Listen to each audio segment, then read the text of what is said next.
So the other day I had the opportunity to travel to Cape Coast to visit Cape Coast Castle here in Ghana, and I wasn't sure that I wanted to go, and here's why. So when I first came to Ghana 25 years ago, I traveled to Cape Coast Castle along with the other two students that were part of my study abroad group. We had the opportunity to visit the castle and to tour the castle and to hear all of the stories that come along with the tour.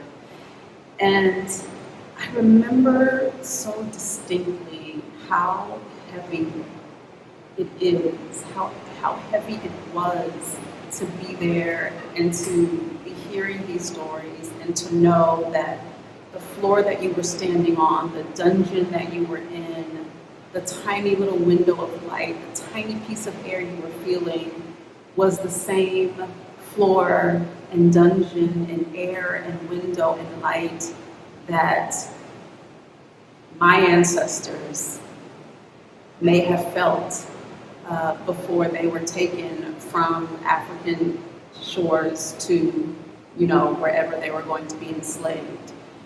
And one thing that I remember so distinctly is that at Cape Coast Castle, there are all of these rooms and all of these cells. And there are cells, like prison cells, where they would take the people who were not cooperating, where they would take the women who refused rape, where they would take the men to break their strength, to break their resolve. And they would take them to these cells, basically to die, to punish them. And so we went into one of the cells, and it was so small. I can't even describe how tiny it was, but it was such a small room. And in my tour group, there were maybe 10 people, 7 to 10 people. And I remember they told us, so this is the cell that they would take people who were refusing to go along with whatever was being asked of them, and they would take them in this room and they would leave them here until they died. And they took us into the room, and it was dark and it was hot. And then I remember the tour guide closed the door, and you could feel the air just stop. You could feel everybody's breath just freeze in their body. And probably only a few seconds went by, and the person said so very quietly, "Can you please open the door?" And we all kind of rushed out and got the air that we needed. But I remember that moment, and I was talking to someone about it the other day, and he was saying, it stays with you for a long time. And I said, it stays with me forever. I had that experience 25 years ago, and I still remember how my body felt to be in that room with the door closed, no light.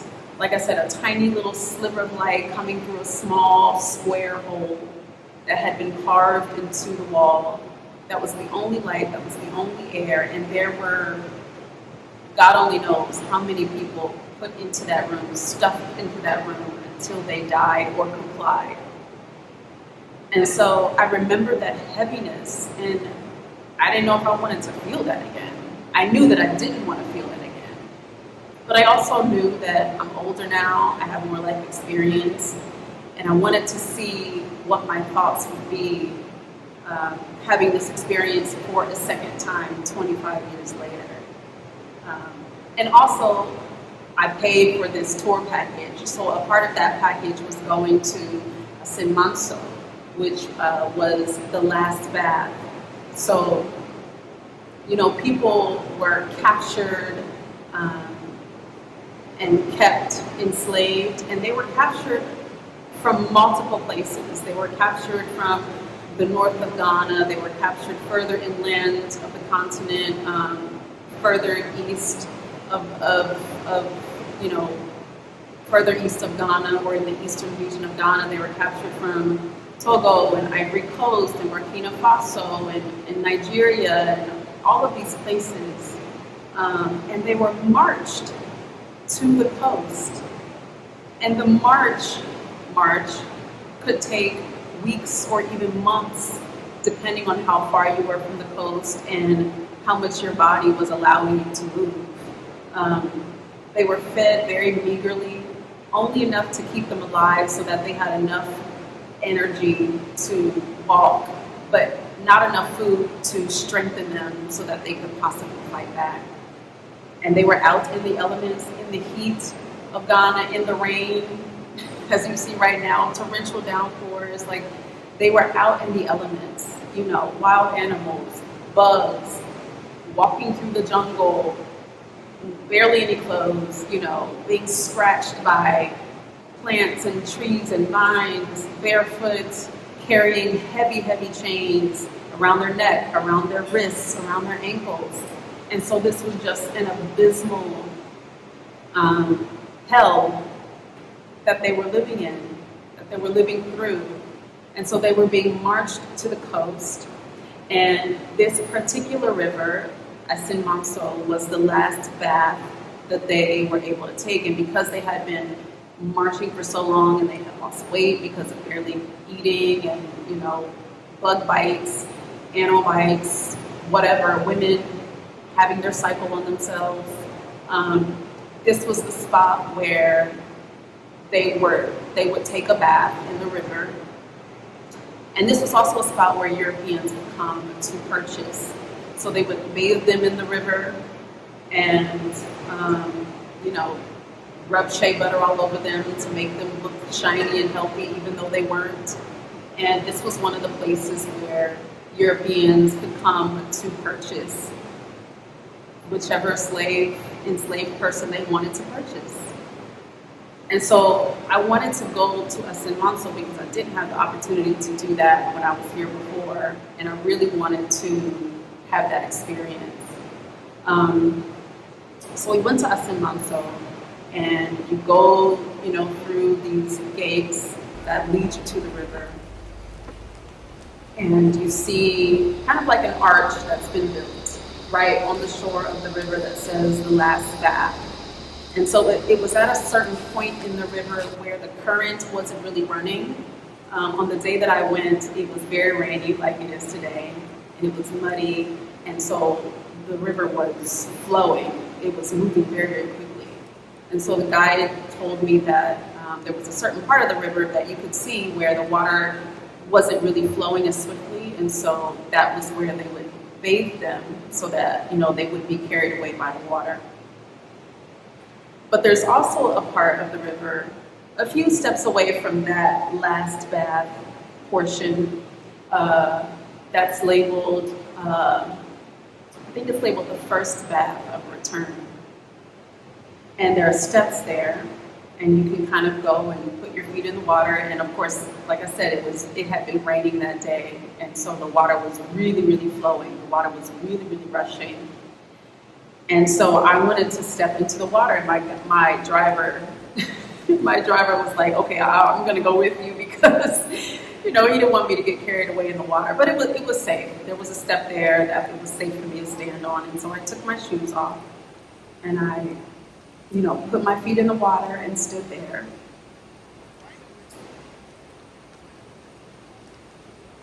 And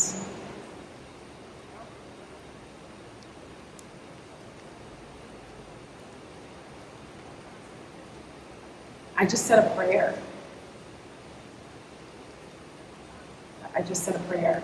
I stooped down and I picked up some of the water and rubbed my hands together.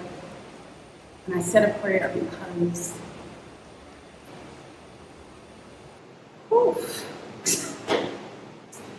people from the diaspora come to Ghana.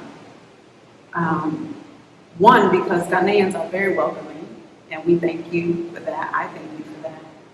But also we know that this is one of the places where our ancestors were taken. This is one of the last places they were on their homeland.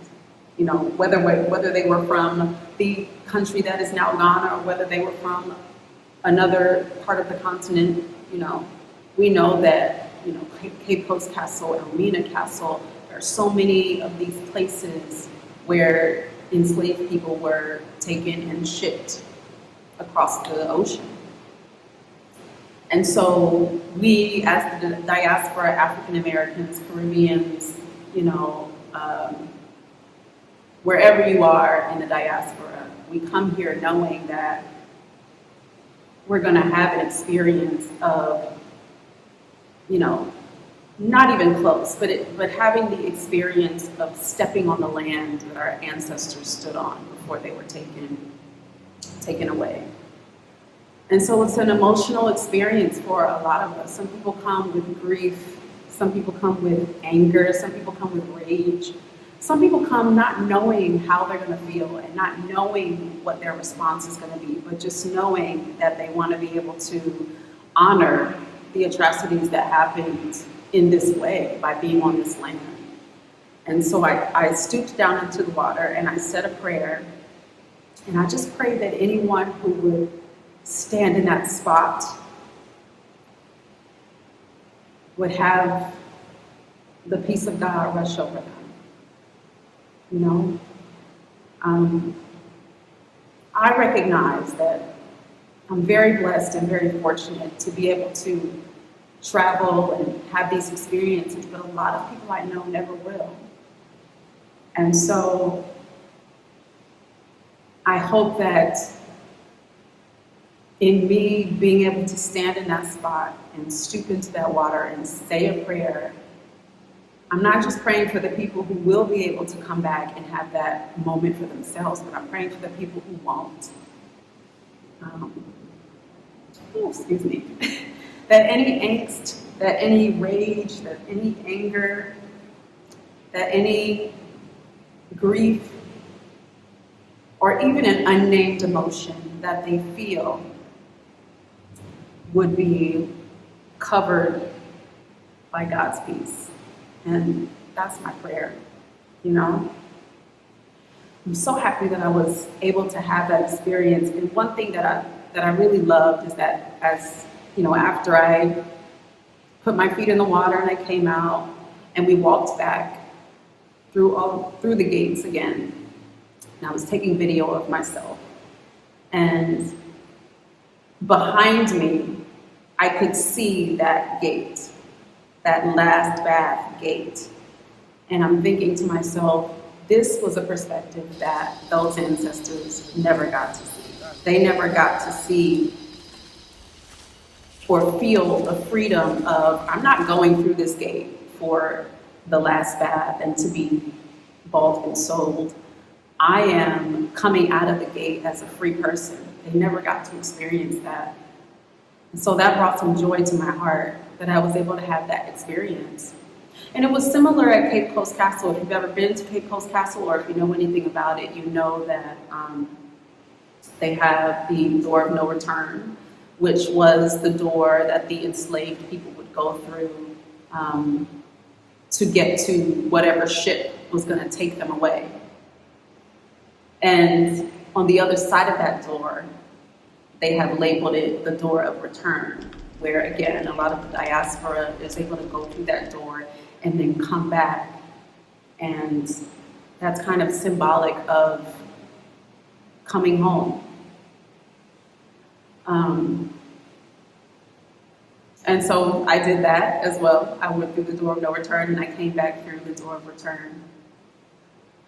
And one thought that has really been kind of just prevalent in my mind, even before I came to Ghana this trip and as I've been here, is you hear so many people say, I'm living my ancestors' wildest dream. I am my ancestors' wildest dream. And they could be referring to anything. They could be referring to being able to live in whatever neighborhood they want to live in, being able to afford to buy their dream home, being able to send their kids to that dream school that they've always wanted to go to, you know, being an entrepreneur, starting a business, being able to travel, making as much money as they could possibly make. You know, people say that phrase, I am my ancestors' wildest dream, and it could mean any number of things to that person. But when I think about that phrase, I think What if my ancestors' wildest dream was just to come home? What if my ancestors' wildest dream was just to come home?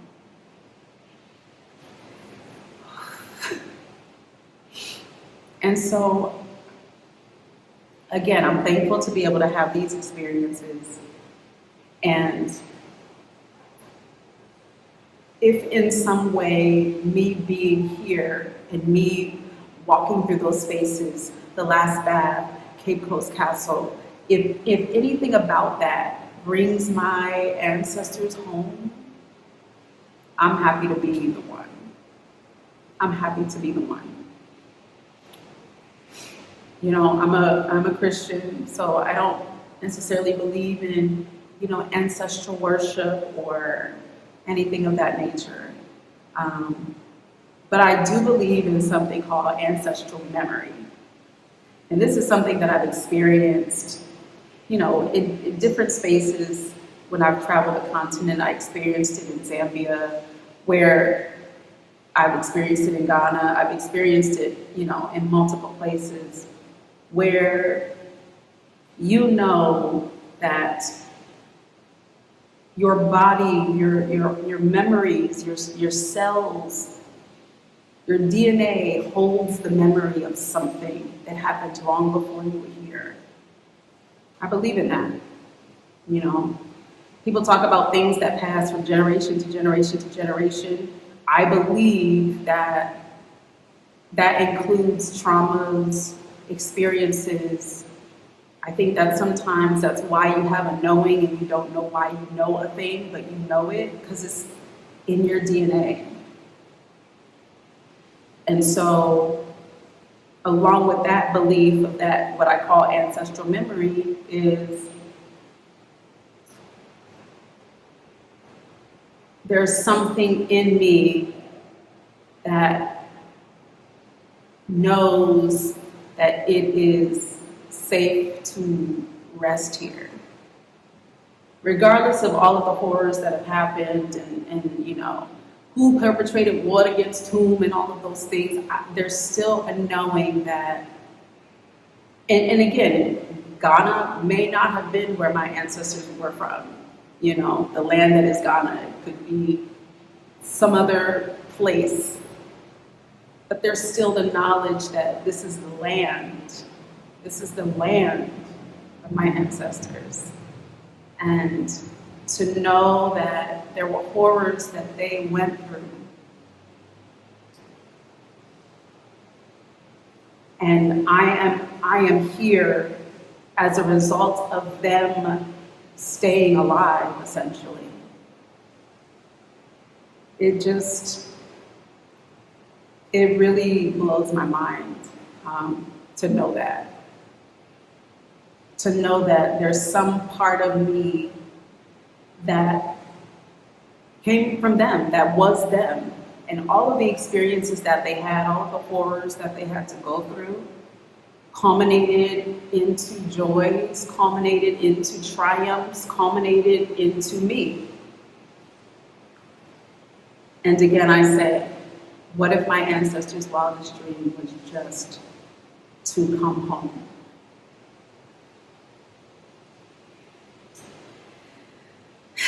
Cape Coast Castle and Asen Monso.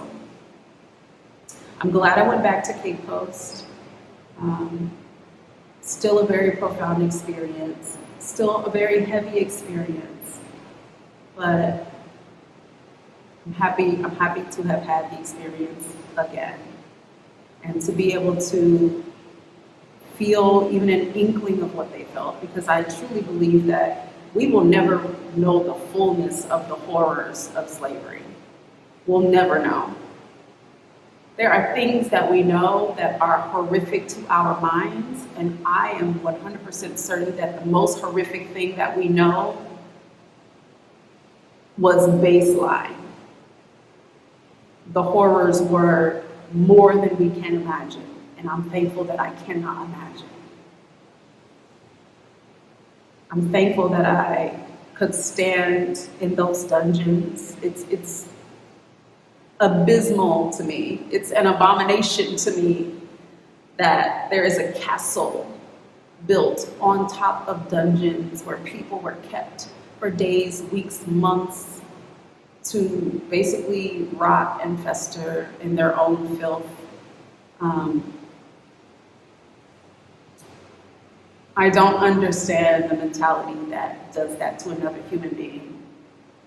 Whether you like somebody, hate somebody, whether you've been at war with someone, whether you don't ever want to see the person again, I cannot imagine the mind that can commit such atrocities to another human being. I will never understand that mind. I personally think it's mental illness, true mental illness, which is demonic.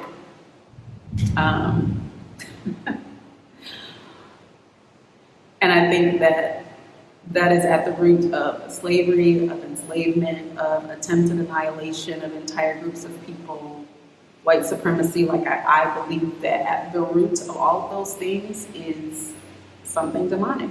That's the only way I can put it. So,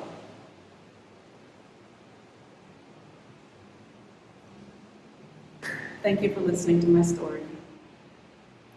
I am changed. I was changed 25 years ago. I'm changed 25 years later. And if I ever have the opportunity to go back, I will likely be changed again. And I think that's a good thing. So if you don't know me by now, my name is Tryphena Wade. I am a professional actor, Broadway, TV, and film. I am a certified master life coach, and I'm a globetrotter. Right now, I'm in Ghana. Make sure you subscribe, share, and like, and I'll talk to you next time.